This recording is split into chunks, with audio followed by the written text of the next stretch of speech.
Yeah, let me know when we will. For sure. All right. Here's Ken. Just a little bit. All right. Yeah, a lot of it's just understanding, but a lot of it's going over questions and over scenarios that you guys want to cover. So, what we're going to spend time on today is we're going to go over a few different things. And specifically, we're going to be going over like returning strategies and serving strategies. So last week we went over up in the kitchen line, we talked about some different kicking strategies. Today is going to be returning and serving. All right, so those are the two areas we're going to focus on. What I want is some time at the end though, for you guys to give me some scenarios that you guys want to cover and start going through that. Are we good with that? Awesome. So, returning. We need to think about returning a little bit different. So, what we have our opponent up here, our partner up here is really returning back here. We should just be trying to return the ball wherever we can and try to come up. We should be very intentional with where we're aiming. So, if, let's just say we're playing with both righties, so we're not playing lefty right now. We got two righties. We got a righty here, a righty here. Same thing on the other side, we got two righties. So there's no stacking or anything like that. When we return this ball, we should be looking at two things, right? We should be looking at backhands, where their backhands are returning to, and where are they relative on the court? Are they serving closer to the tee? Are they serving closer to the outside? Where's their partner? Their partner closer to the tee? Their partner farther away? You should be looking at those things when we're trying to return. If we're looking at that, we should say, okay, we always know we want to return it deep, but where is that soft spot? Is it in the middle on this guy's backhand side? Is it on this backhand side of the corner? Where is that weakness? Depending on what happens when we place the ball, we should be returning the ball, let's say, to that back corner. They're both pushed over, the guy's near the tee, and the guy over there is near the edge. They're serving it this way. There's more of a gap down the line in this corner. So I need to be able to say, okay, that's my return spot here. And when I return it to that corner, because my opponent's going to be running to go get that ball, that'd be like over here, they'd be running to get that ball on this side. We need to take into consideration where they're going to return the ball to. So if I return it to the back section there, and I come up, should I be running to the center here? No. I need to be running a little bit more down the line. I should be covering the line. My partner should be covering more the middle. So as I come up here, right, so the return happens, they should be stepping in and taking more of this middle area here. So that way, when that person returns, we're in a situation where we can put away any ball that's popped up. Now, if they get a great shot with your hand, you still have time to go get it. Try to keep them back to dink it. But most likely, they're running away on their backhand. They're fading away towards it. They're only going to go down the line, or they're going to go back to the middle. And I can tell you, if I'm covering the middle here, right, I'm covering a little bit more on my partner's side, I'm covering middle, I'm still going to be able to reach a lot of balls all the way up in here. So it's really going to take a special ball from that corner over here, and it's not going to be high because it's high going out. So again, you're giving yourself better chances to win points by saying, hey, we're going to take away any ball that's up in the air, up in the air, up in the air, up in the air. And if they hit a perfect shot back into this corner, so be it. We then play it out from there. And we look, okay, do we keep them back? Are they going back? Do we look to keep them short on a backhand? Where do we look from there? But we got to take that into consideration when we're returning. It's not just whack it back as far as we can.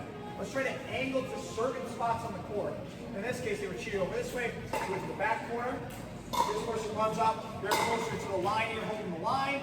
My partner is taking more in the middle, and we're going to force them to hit a great shot over there, otherwise we're going to make them hit. Now, let's say they do the opposite. Person serving here is closer to the tee, person over here is closer to the corner. Alright, so that would be like this person serving here, and then the other person is over here more.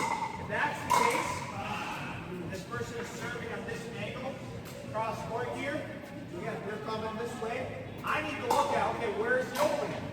Well, the opening is on their forehand side over here, or the opening is on their backhand side over here, it's going to be very unlikely that after this serve, that this person is going to run around it over here and take it on the forehand with their partner here. Usually, that's going to need your partner to take that. So the partner who's waiting over here and watching you serve, right? They got to kind of step over and get that ball.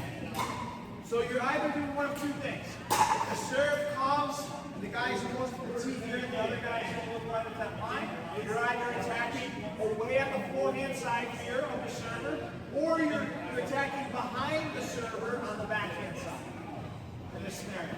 In either of those scenarios here, when that happens, right, we need to move as such. So, if they're cheating and I serve to this side here, right, so the forehand side of the server, that means going to that corner. If I return it back to that corner there, my partner needs to slide over to more to the line, and I need to run up more towards the middle. Take that away. The opposite happens, right? If I return it, and I go behind the server, so somewhere in here I'm forcing the guy who's all the way over there to take it on the forehand here. Alright, so I'm going right down in between you two. I go that way. Well, guess what? I need more center here, because they have the opportunity to go line, or middle, or wide. And I need to go more center here, rather than one side or the other. So keeping in mind where they're located, what you guys want to do, how you want to attack your opponent, finding the gaps, that's how we should be returning, that's how we should be moving. So when we return, we hit the ball, we're running to the spot that we want to be at, whether it's down the line, we're running to the middle, or we're running to the middle of the court. You've got to be looking at that on returns. Pretty, I'd say basic stuff, because people are so used to their sides, trying to get away from that. Questions on the returning and looking for that? Yes. If people are stacking, right, and they serve, is there a good place to go? Can they go down that line? Yeah. So, let's say they're on an odd score, okay? So the lefty is serving first, okay? I'm sorry. The righty's serving first and the lefty's behind the stack to the side. Both on this side, serving this way. I should be going down the line this way. Absolutely should be. The only scenario that doesn't apply is if we're also stacked. So let's say we're also stacked, alright? So in that case, I'm the righty and my partner's the lefty up there. And we want to switch. Okay? If that's the case here, I serve it down the line here. The issue with that is I'm encouraging them when they run and go get that ball, but most likely they're going to go down the line. So if my partner and myself don't have enough time, like my partner doesn't have great mobility, I may not want to go straight down that line because they may not have enough time to go from there to there. I'm not as concerned as them beating me here because they're going to run all the way over there to hit a ball over here. It's just not as likely. So in that scenario, if we're both stacking, I'm probably looking at and see, okay, is my partner fast enough to cover? If they are, and I got somebody who's fast, not a big problem. That's not we go down that line there, force me behind the ball. If my partner struggles with mobility here, I'm probably going to do something that's lofty on the returns or something that floats a little bit, takes a little bit more time. Then I'm going to let my partner switch over, and I'm going to come back over here. And again, in that scenario, it's a little bit tougher because if they're stacked as a lefty-righty, and so the righty's serving it here, I also don't want to give it right to them because the lefty right there is basically just waiting until the stack is hit. So ideally it's this way, but then you can also change the trajectory of the height of your return based off of what your setup is as well. But if we're both righties, I can serve down the line, I can serve down the middle, I can go into that back corner. It really just depends on what I want to do and how we want to attack this. If I feel like the lefty doesn't have a great drive, okay, maybe we go to that corner, and if the righty tries to take it, well guess what? Now we have both hit over here, and now we have an opportunity to attack down this way. So I mean, you start to look at that. Okay, are we playing mixed? And if they're stacking, is the male serving, or is the female serving, or is the stronger player serving, or the weaker player serving? Who's doing what, and how do we attack? Pretty sure. So, then you'll notice in games where people get heated, they're like, we start losing a couple points, they start getting really into it. If you notice somebody's trying to take more balls, use that against them. So I love when somebody tries to take over. Anthony Cercilla, who will play with him a little bit here, he does it. When he starts losing a couple points, he tries to take over and really starts to press. And I love it. Because then I'm trying to use that against him by trying to go behind him. If I can do that, which is hard, it's very counterintuitive. Now he's got to back off. He's got to play his side and try to take him out. But if you just let that person get hot and they start taking everything, that can be a problem. So you got to be disappointed in where you return and be specific. That's why at 102 we work on getting into this back third section here, and we look at targeting backhands. So we can target backhands and hit returns constantly over and over again. Now we do it strategically. We can pick different spots and then work together as a team. Questions on that? I got something for you. When you're coming over in the middle, just to touch on, so I just want to ask you. You just go over really how you divide the responsibilities. When you're not set, when you're just in the middle, who should go beforehand, who should take the back, and where they should position the back. If someone shoots down the middle, that's where they're going to start. Yeah. So on a return, my partner's up, so I'm taking it from that. And then as we come up, right, should be most likely the forehand person who takes it. And then the only scenario that I should be really taking the middle is if we're attacking this person down the line or on their forehand if it's a righty here. My partner should be sliding to take middle, and I should be covering middle. They got line, I got middle. If they beat me here, again, I got to step over and try to rethink that. But again, if I'm going straight on, I shouldn't be covering line and middle. My partner, as a right, should definitely be covering middle up here. And I'm covering my body to the line. But on the return side, right, that's what happens. Now let's talk about on the serve side.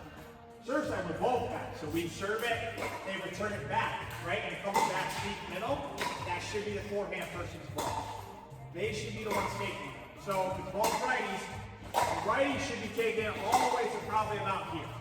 In some cases they take it a little bit farther, but somewhere about here is probably pretty normal.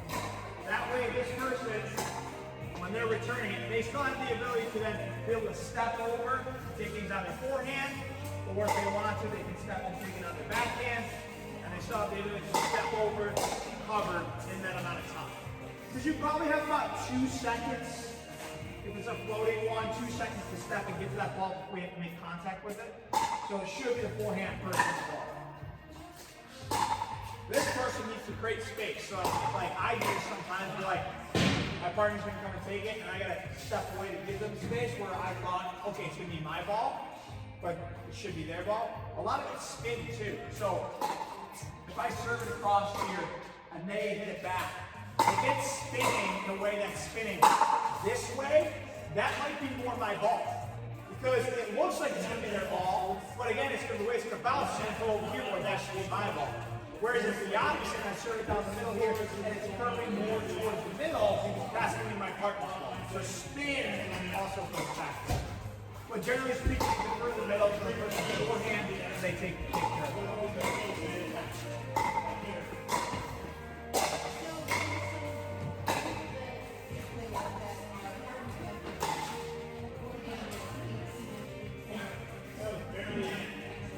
Yeah.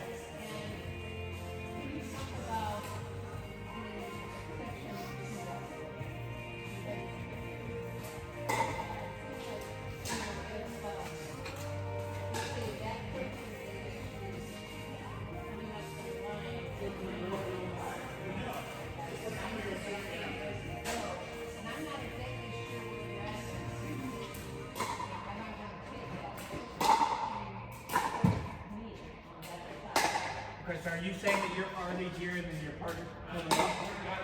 Okay, so let's talk about receiving responsibilities. The person is serving this way, when they're receiving the ball, regardless of where it goes, your responsibility, unless you're switching, your responsibility is to cover the middle to buy your partner time to come up. Unless they're returning it and going to this corner, right? They're going in this corner, then yes, I gotta slide, and I gotta take more of the line, and my partner's gonna run up and they're gonna take more of the middle.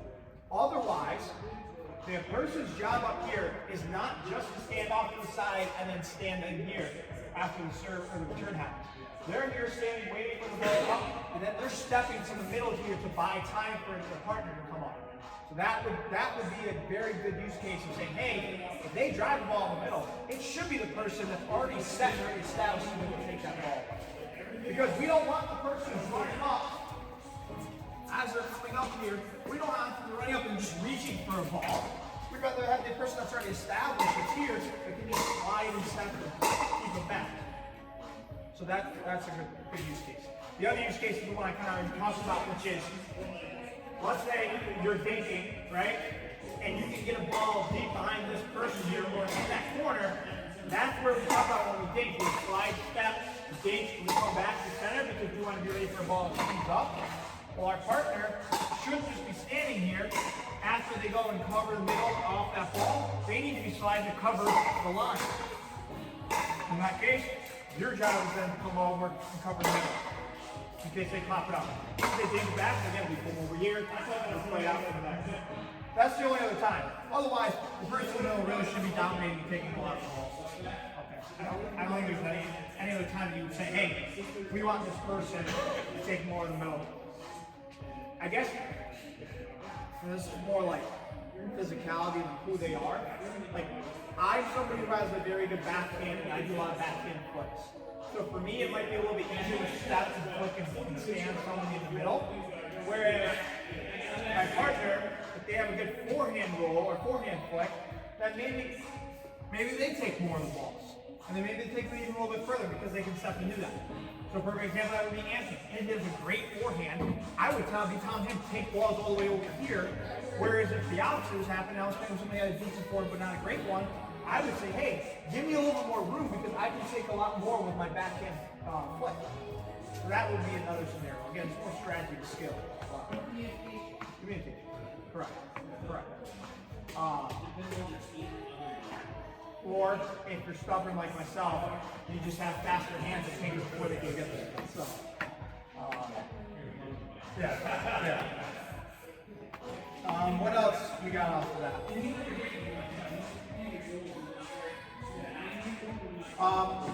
I know I talked about this before. I mentioned stacking in here.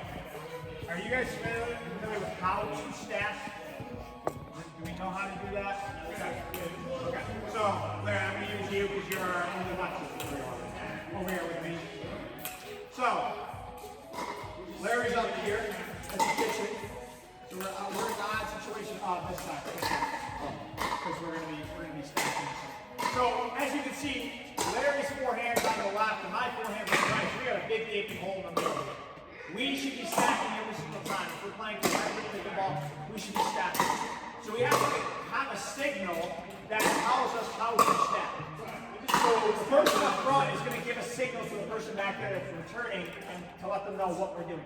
Are we staying? Are we switching? Are we faking? What are we doing? And then you also need to get really detailed that you can say, stay with where you want the return to go. So you can start pointing, kind of like a catcher when they drop down, they go like, fastball to the right or curveball to the left or whatever. They start doing stuff. You can do that too. But how the hand signals work is you see an open palm like this, this means we're switching. Okay? You see a closed fist, this means we're staying. And if you see like what's up, dude, that means we're gonna fake. Alright? So Larry's gonna give me a signal behind, and he's either gonna be behind his paddle or behind his back to me. I see he's got an open palm. So that means after I return the ball here, we're gonna switch. So Larry's gonna come over here, and I'm gonna be over here. Now hold our forehands in the middle. And that's where we are. Opposite happens if Larry's back there and I'm up here. Right? So I'm going to give Larry a signal. In this case, I'm going to give him a fake out signal. So after the ball comes in and he returns it, he's going to return it. I'm going to fake like I'm coming over here, and then I'm going to bounce back. Say that he's going to fake like he's in here, he's going to bounce back. And then if we just go stay, that just means he stays there and I come up, and we got to worry about that. On the return, or on the serving side, if we're in this situation here, we have a serve. Larry's going to come around me here. Alright? And I'm going to serve the ball. And after I serve the ball here, I'm going to step over to my box, and now we have a forehand in the middle. Where on this side, Larry's going to serve and I'm going to step out, he serves, and then he steps over. This use case of stacking is for lefties and righties, but it's also very prominent in more advanced level of pickleball when you have somebody that's a better left-sided player versus a right-sided player. Somebody who's got a really good backhand, they're generally a good right-side player. You have somebody that's got a really good forehand, really good stroke, they're generally more left-side player. They can control, they can be more fluid, they're going to take the left a little bit more. Whereas like, you know, if you have somebody that is like, he just a little bit longer to reach, then yeah, I can play left hand side, but I'd probably be a better right hand player if I played with a dominant left side. Because for me, let's say Larry is this dominant left side player, he's coached everything and whatnot. I can now cover a lot of the line. I can cover a lot of line and I can still cover a lot of real estate because of my length. So like, if Larry was that player, and I was that player, I'd have Larry play the lefty versus the lefty righty, and then I would be the one just trying to take away this section of the court. And you let that player just kind of dominate and take over. And at some point, Larry will probably come over to even over here where I have to create space, let him make a shot, and then I come back. So stacking isn't just for lefties and righties, it's for dominant players for each side of the court.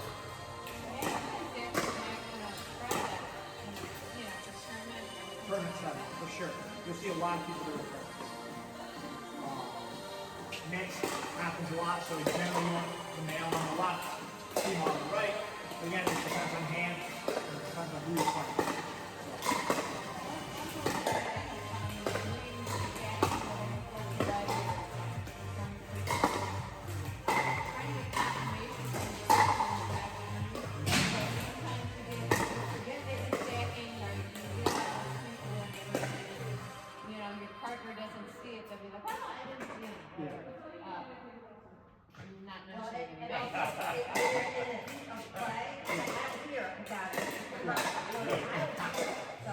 It is tough. First one is flying in your face, too. Oh, man. Yeah. I agree. When I go to lunch, we just stand on this instead of here. This is a little more complicated. I think the one where you just slide over is fairly.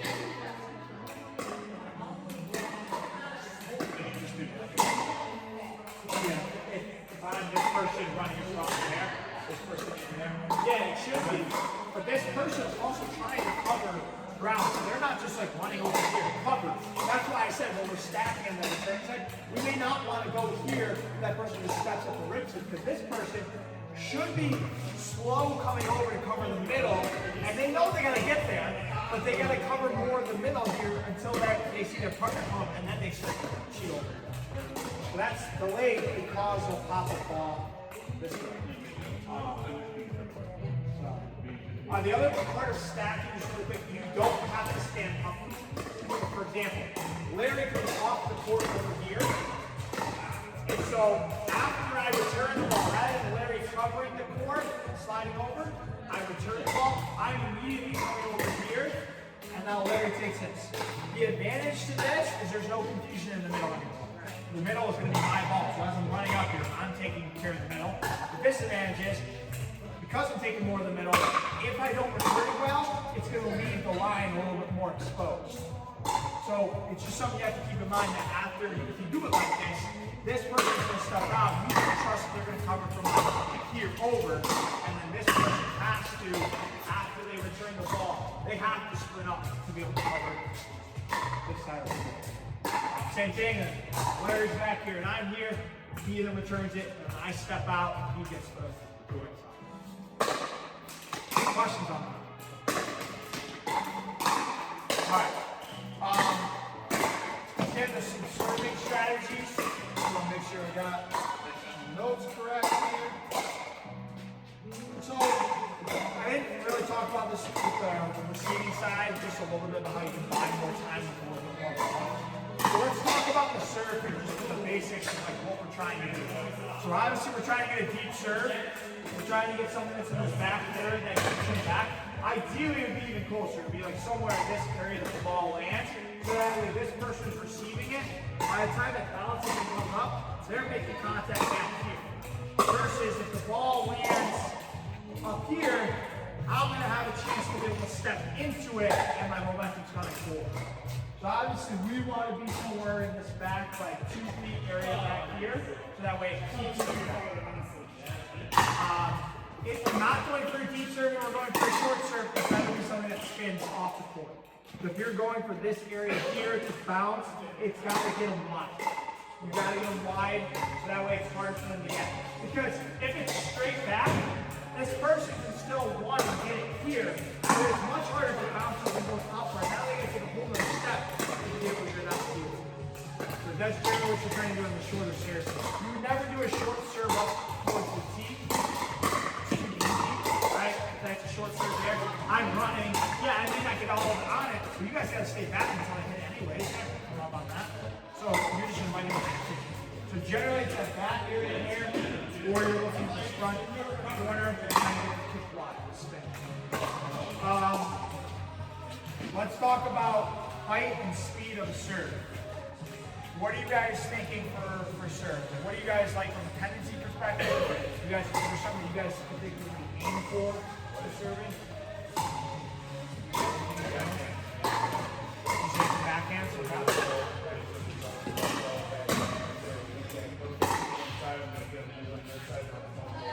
Love it. Awesome. Do you ever think about how high the serve should be? Do you ever think about the speed? Any thoughts there? I try to get a lot of speed. I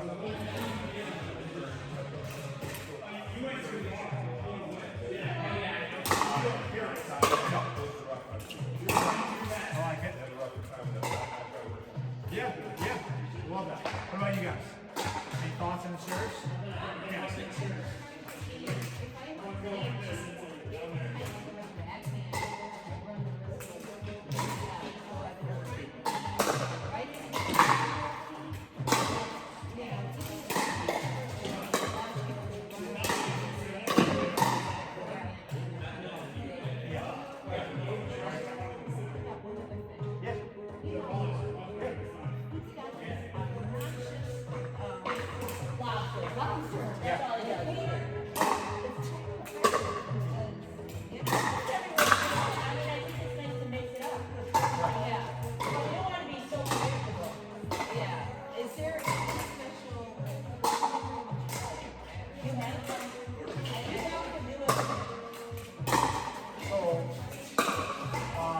Are you guys football fans here?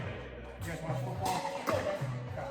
So, if you watch a football game, offense, they don't just run the same play over and over. They don't just run the ball 15 straight times as an army.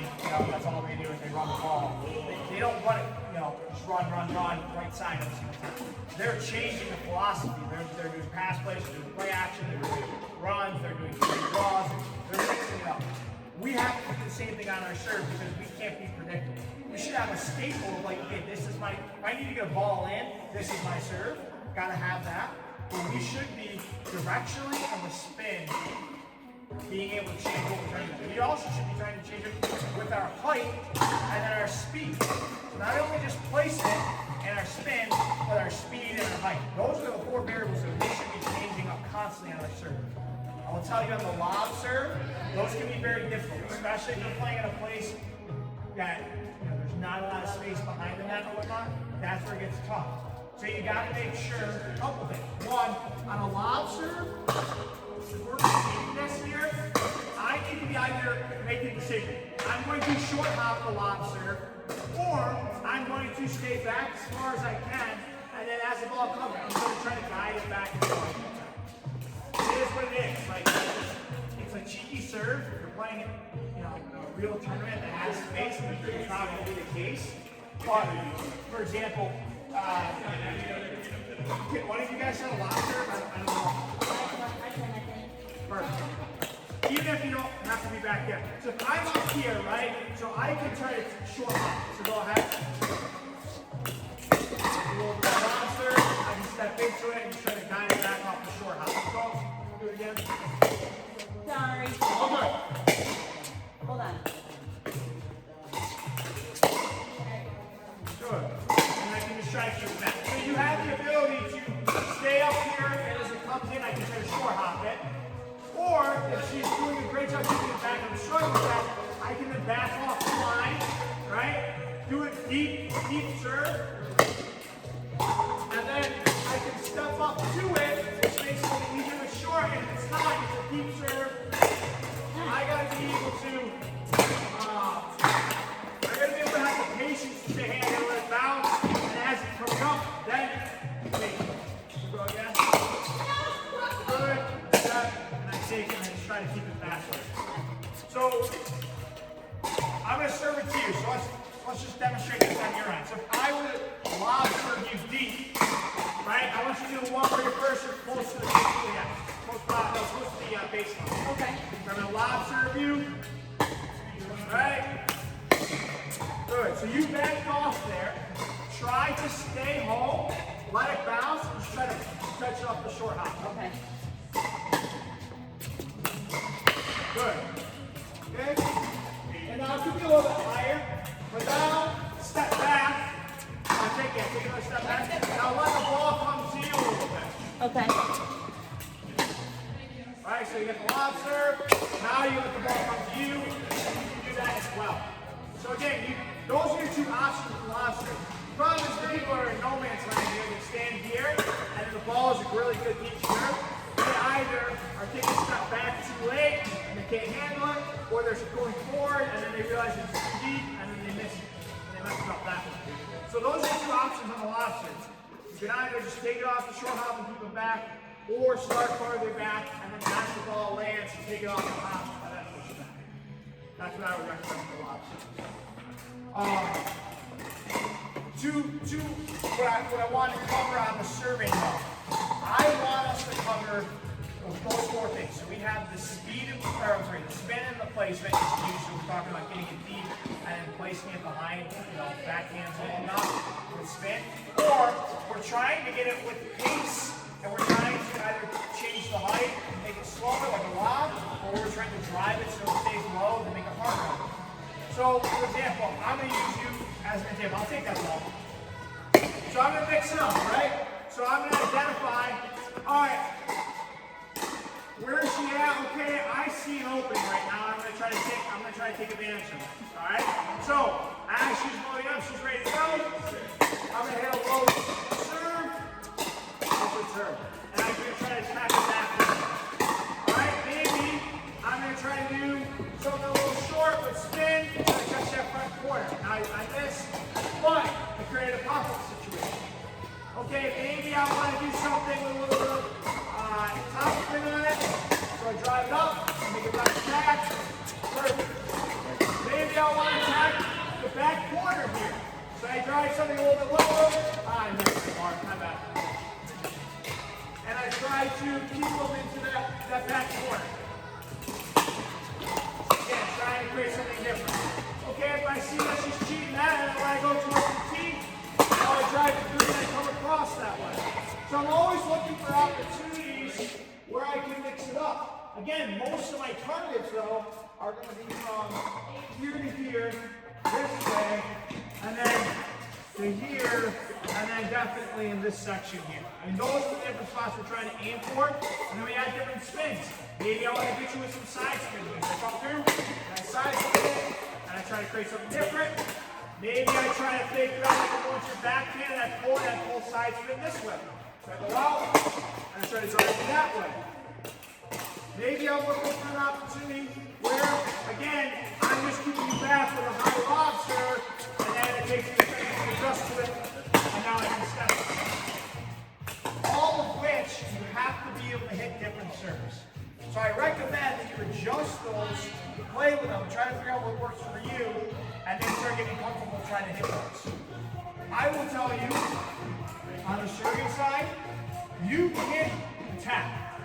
So it really doesn't matter if you hit it hard, but you hit it short, right? If I hit a hard serve, but it's short, well, I didn't accomplish anything.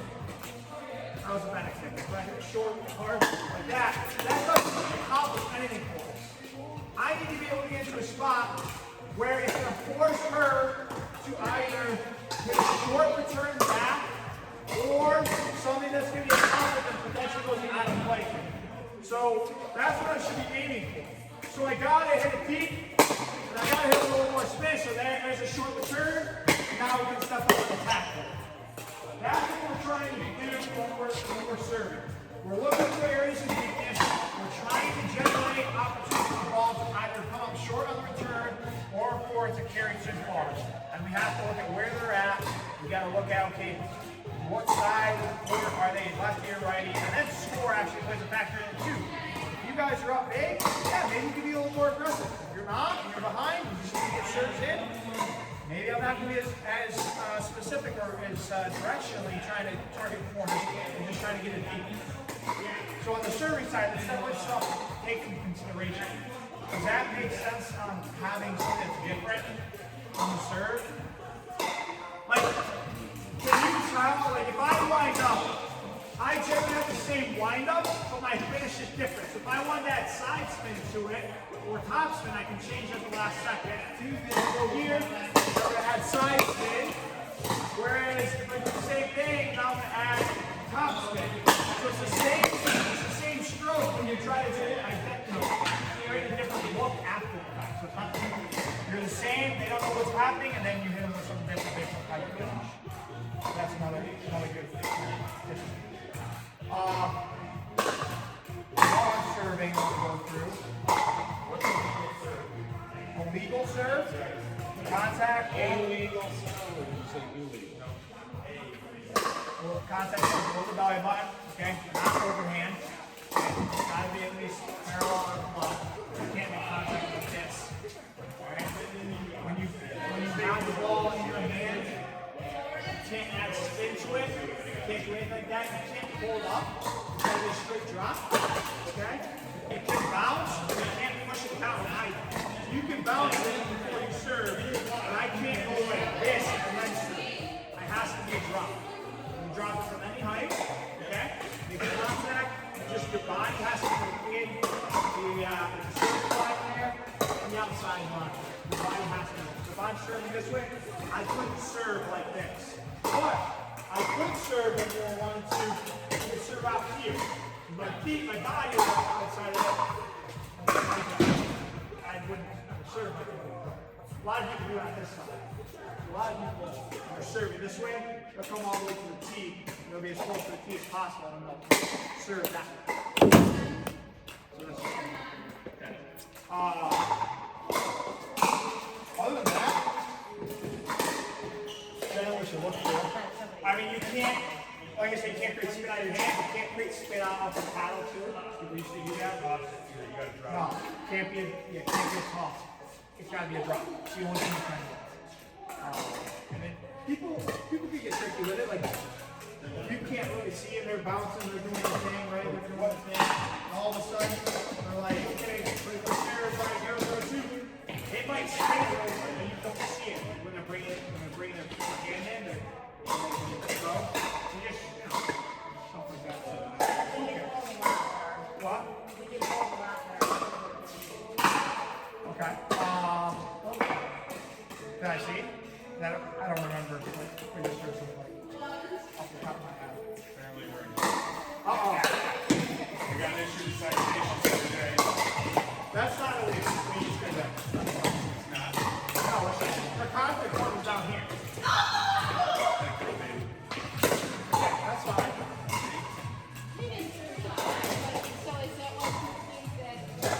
Usually the people that don't return it.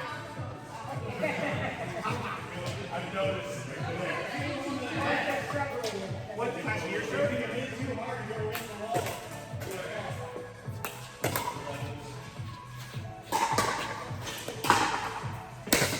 So that is illegal. Why? You brought it up. You can't do that. So my other one is. Yeah, still illegal. Because I'm bringing it up. Wait a minute. You can't call it up. No, it goes down below his legs. No, you can't lift it. No. You can drop it, but you can't go up it. That's what I'm doing now. Okay. That's what I'm doing. He's dicking around with it. What? He's dicking around with it. He's messing around. Yeah. You're not allowed to toss it up. Yeah. Because then you can add spin to it. Right? If you're telling me you can toss this up without me to spin, It's got to be a stage there. yeah. If you can't toss it down.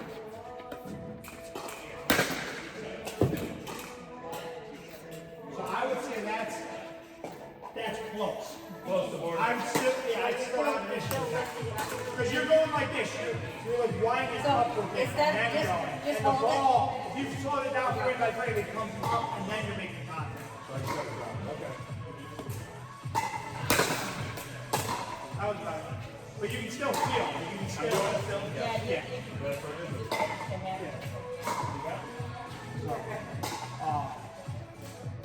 So that's fine.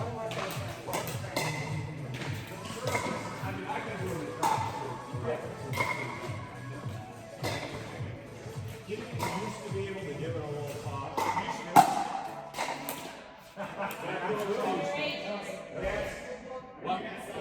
Yeah, you used to. You're 100% right. You used to be able to toss it. And then as long as you make contact, everything's to drop. But you're not what your serve. I can't add anything to it. I can go like this. Yeah. Because I'm just letting it go.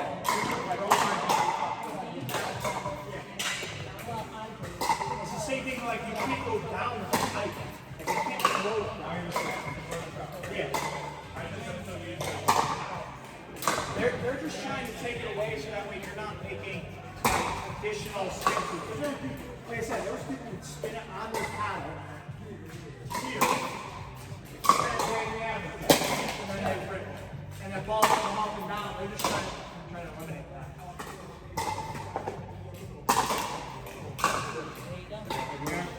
One or two more things. So you just want to try to drop.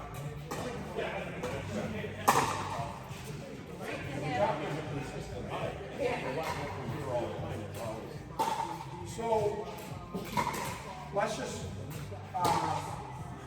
quickly just cover a few other things. So we got on the serve, right?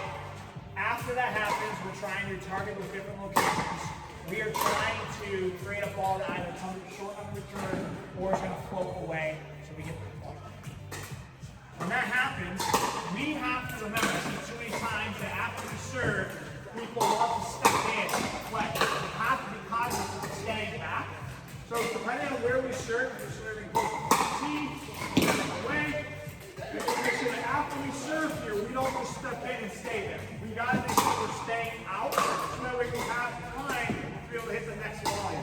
If I'm serving to you and you return it, I'm going to step in and it's going to look awkward, right? So I come in and I step in, return it. If you hit the ball back to me, that's a problem. So I got to make sure I stay back. Let's talk about on the serving side though, the return comes, we have a couple different options. We have dropping, driving, lobbing, and then like a hybrid drop. Those are our four options we have. So let's talk about dropping, right? On our drops, talk about this we're trying to attack backhands, right? We're trying to attack backhands. Usually it is. But Hang on, we're I also check. looking at what is our strategy. I thought it was mine that was a 530. Attack here, and attack this side over there, right? My partner have to understand the lefty is the righty. The lefty, that's a problem. We're going to make pressure. The righty, okay, so after that drop, I should be moving in on this angle here. Worst case scenario, again, they drop it to the left. I have to step in, I play it back. Last case scenario is I make that drop pass from coming in. As we're reaching for it, they leave it up, and we put it away. So it's possible for me, to my partner, we want to do the same thing on the return side that we talked about, like kind of shrinking the court. We want to do the same thing off our top. If we drop to the middle here, and it's a backhand, okay? Now we have to go a little bit more linear. This person's going to cover more in the middle, and this person's going to cover this side in the line, and then from there we're going to work our way up. If we try to drop it over here, great strategy off of this. Did I have you standing here? Right? All the way up at the kitchen. So I serve it. The return comes back to me. Say we want to drop it over here. Well, guess what? I can drop it up, and now I can come up and take the weight if I drop it to the right spot because I'm covering this. If I get really cute with it, I'll watch it go down the line. Okay? So in this case, if I know I'm going to drop there, my partner's going to cover middle, and I drop it. Oh goodness.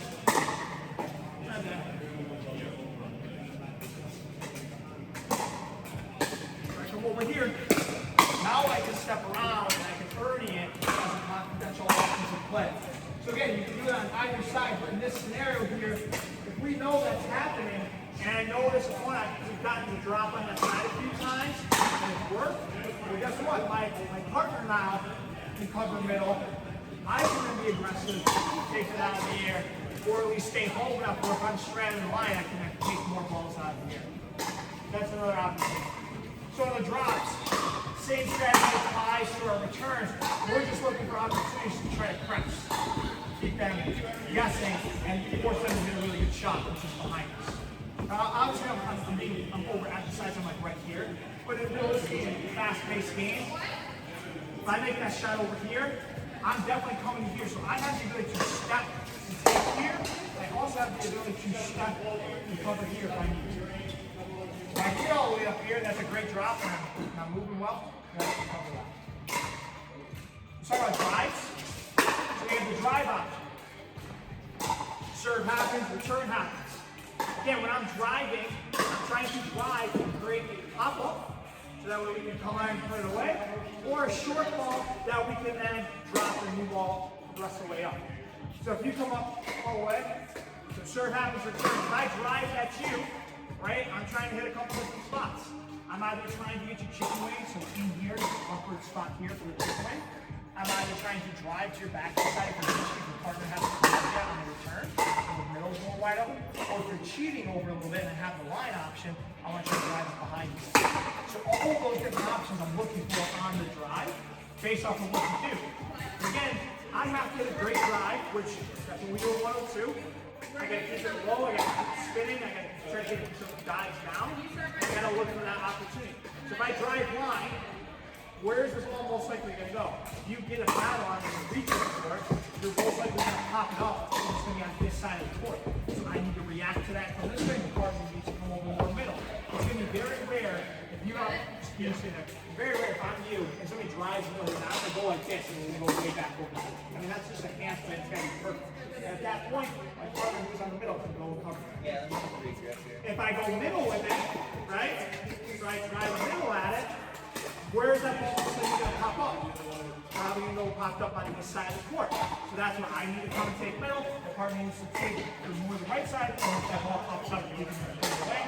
Or I'm going to there for an easy drop off. If I go chicken wing on you, right? So if I drive it at your shoulder to chicken wing you, most likely he can go right back there. So they go like this, go like this.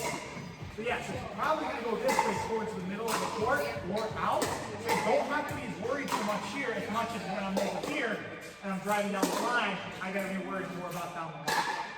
So all of that plays a factor. Again, if your partner comes up quickly, okay, maybe I attack you because you're right in front of me and I generally want to attack my drive the person across me. But if the person is coming up as late, I want to attack that person. Because I then can get a ball against their feet, or I can get them where it's away from them so they're reaching, or I can get them so that maybe they didn't come up yet and I get them all so they're staying back and then we come up. So when we're driving, we're identifying where's the weak spot, right? So, because guys serve to you, and I'm going to try to identify where the weak spot is. So, just try to return it sort of in the middle of the spot. So I serve. Turns, all right, I see we try the left, so I'm going to drive it to the right. She didn't come all the way up. Versus, we'll do it one more time. This time, come up all the way up. Yeah. Serve. She comes up, all right, I see the middle is more open. I'm going to attack the middle on this one. Last one, if I did it again, she put it more to the right. And then slide, I might attack down the line. All of those are great options when we're driving. So the strategy behind the drive, right, is you and your partner realizing, okay, where am I attacking based on what we're doing? And that's why it starts from the serve, placing it, spinning it to the right spot. Let's say you guys like to be more aggressive, right? You guys like to make a team that drives the ball. I probably want to stick with a lot of drive or a lot of serves that are low spinning and get away, that pop up a lot of short returns, so that we can step and drive. We can drive that person that's going to be late. If I know they struggle with speed getting up to the court, my serve is setting up my next ball, and intention. So that's where it builds on top of it. I know, okay, my serving strategy is she's going to pop up more balls, she's got to move to it. Right now she's covering her forehand side, so I'm going to go to her backhand side. So I serve, I go to her backhand side, she pops them up, and it goes out of the way. Do it again. In this case, I go a little farther inside, pops up, I can step in, and I can rip that. So again, you're looking for those opportunities. You can still change up going from outside to in. And go to your strategy. If your strategy is more dropping, well, I'm probably going to be a little bit more walky. When I serve this ball here, I'm probably going to hit it just deeper, and a little more walky. That way when it comes, I have the ability to drop it and work my way up, but I'm not as concerned about driving. Because when I'm walking, when I'm doing it correctly, I did there, you can hit it back in the corner, that's fine. But I'm just in a position where as the ball comes, I'm just going to drop the next ball, so that way you can come up. So how you serve should be part of your strategy to set up what you want to do on your third shot, or your fifth shot, or your seventh shot, whatever that is. So we talked about drop-in locations, thought process. We talked about driving. We talked about the last two. Now we're talking about driving. We're talking about hybrid drives. So hybrid drives are the ones that are not a drop and they're not a full drive. They're in between that are a little bit loopy, so that way it gets down on something low. So I'll show you an example of that. So I hit it to you. You hit it back. I want to get a hybrid drive.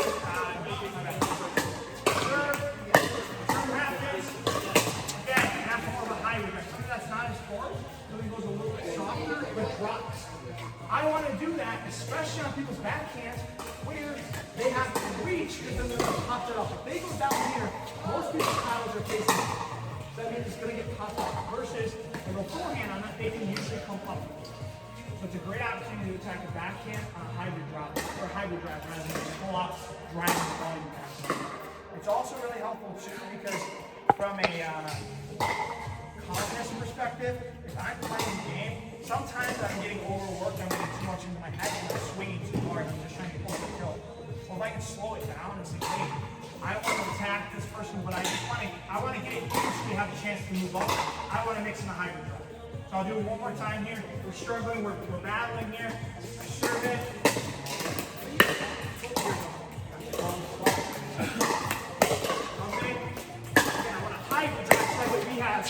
The ability to come up and attack that ball versus just serving it and setting it up.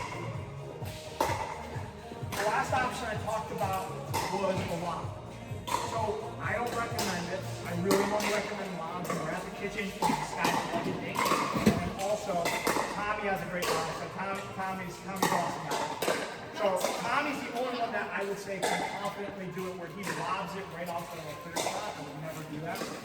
Bad shot, but he executes it really well. Terrible shot for Yeah. Well, that's not very good. But he's got so much top spin on it that it goes fast and then dives down. So that's great, it works for him.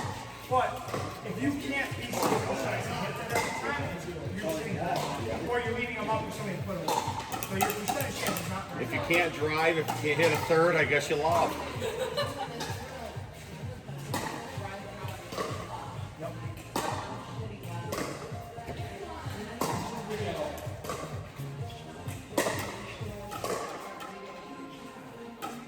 So I like lobbing from back there and getting pressured a lot. So they're pounding from up the kitchen line, and you don't have a chance to be able to hit a full shot. And you're just trying to get off the line. So if you two guys are up here at the kitchen, and you guys are constantly back here, right? So I hit it to you, you're covering me, and I can't drop it in like that. You're just doing a great job. I might want to lob it back there. It's coming. Now I'm back off the line. Now I can counter it, and I can work my way in. Exactly, I'm putting an impact. Whereas, if I serve it, I'll go this way. I'll serve it and return back to you. If my first shot is that lob, it's not as effective. I serve it, he returns it, I try to do something like that. I can't hit him like Tom said, so he gets the top up and in. I can't do that. I just don't think it's I don't think it's a good shot to stay with like this. Basically, take her out of the game, or inviting the possibility that the ball goes out of play. So it's not something I would do. Unless you have a uniquely good skill and you can bounce it on a wall and bring it up and down, I wouldn't be trying to do that. So lots of really focused playing defense here, and they're peppering, and that's what they're trying to allow. So I'm trying to avoid that fourth option on a rapid return when we get the return back. I wouldn't do that. So from a strategy perspective, we talk about those four different options on our serving. We talked about rotation, span, strategy, and serving. Okay, we have four different options afterwards. Questions about those options from a strategy perspective? Anything you guys do you think that?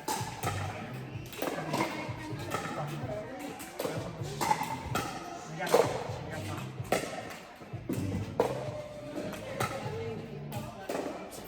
Follow the scorpion.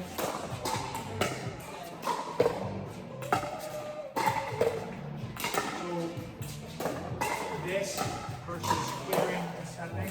Yeah, so I mean, if you're in a battle situation, we're going back and forth here. I know she's going to hit attacking high here, and I'm doing something coming up there. I could actually get down low and whatnot. You don't have the mobility and flexibility to get down low enough to keep it down. I wouldn't be doing that. I would be in a situation where you're here and step. The only thing that's different is when you're here, you have a little bit more like your reaction time can be faster to go like this versus trying to step and then step.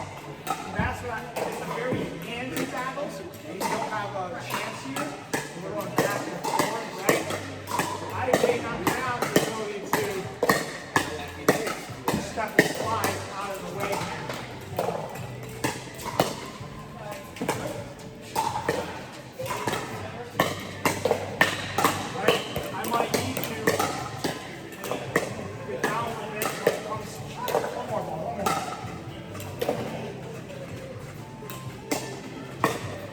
Might want to step down and go and get it if that option presents it, rather than speeding up here. And sliding and trying to step. So I like to just go down and get it if they're doing that quick hand step. Whereas if it's something that's a little more popped up, where there's not as much pace, I have the ability to step, and then I can step and slide. That would be the difference between scorpion and being able to step and slide. Yeah, that's wait. If you can be here in the cage, then you gotta reset. So that was 201. We got more clinics coming up in February where we're trying to create some more clinics, some more offerings as we go in the future here. The vision that we have right now is we're going to figure out coaching on that website because for me to coach 20 hours a week, so, right now that the time is fine, but we're expanding it.